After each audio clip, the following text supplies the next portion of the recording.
V Rising is here, and you're playing the game and trying to progress, but you keep getting told to go fight V-Blood units, and it might be a bit confusing. I know I was a bit lost on when to fight them and how to find them and just understand the whole system when I began first playing, so I wanted to make a guide video just breaking down the system to help get you situated and to be able to fully experience the game. So today, we're walking through the V-Blood unit system in V Rising.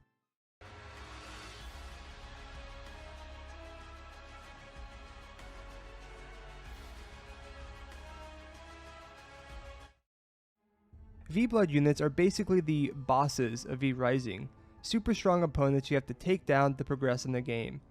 In the lore, these are beings whose bloodlines were impacted by the death of Dracula because when he was slain, the world rained blood for 7 days and 7 nights. Individuals at the time were afflicted by this and caused mutations in their blood that over a long period of time has affected humans and animals to become something greater than their average counterpart.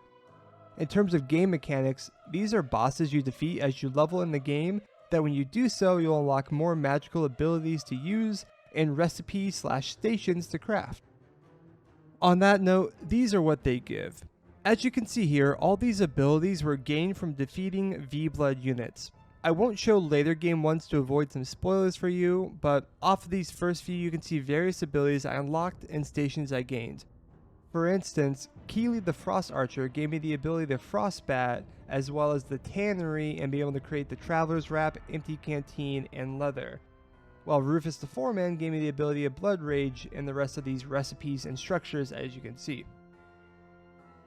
As I talked about in my day 1 tips video, gaining these are essential to both progress within the game and to develop your own build and playstyle with the multitude of options given to you. So how do you find them? Well, first things first, you create your blood altar and then can select one of the bosses to track.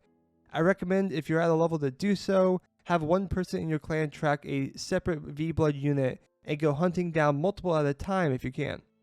When you track them, you'll see this stream of blood pop up every few seconds that indicates the direction to go. The V-Blood units are in areas that correspond with their level, so you won't find the level 25 V-Blood unit in the late game zones or level 80 V-Blood unit in the starter zone.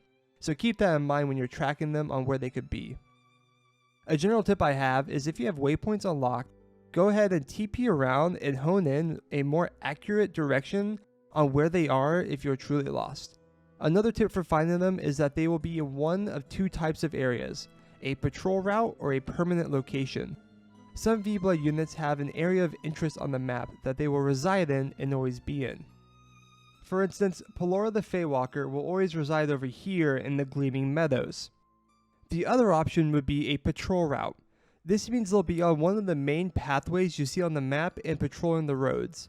These ones can be a bit trickier to track down, so in general, I recommend sticking to the main roads as you pin down if the boss is in a permanent location or on a road. Lastly, you'll need to be prepared to fight them. While earlier V-Blood units aren't the hardest, later into the game they start throwing out a lot of mechanics that might take a few attempts to truly understand and overcome. First things first, make sure your gear score is close to the boss, if not at it or above it. If your gear score is too low, while you can defeat the boss, it's going to be a lot harder. Sometimes it's worth to call a tactical retreat and grind up your gear more before taking them down. The typical rule I followed until the high-end bosses was trying to be no more than 4 levels below a boss. Some of these bosses you can solo, while others, especially the late game bosses, you will need teammates to be able to deal with. This can sometimes come down to limits of what you can do against some mechanics. Like some bosses will summon hordes of enemies that you just might not have enough damage to deal with on your own. Additionally, you'll want to make sure to get potions, especially resistant potions for some bosses. You might need some holy resistance, for example, to be able to survive in the areas of some bosses. And the damage increasing potions, as they will give you the edge you need to take them down. Lastly, make sure you have a good blood ready to go. Don't neglect finding powerful servants to capture and get a blood supply from. It's much better going against a boss with a high percent of a blood you want instead of a low percent of a useless blood type. As a whole, I hope this guide helps you prepare for some epic V-Blood unit battles and get you ready for some of the best content this game has to offer. Till next time.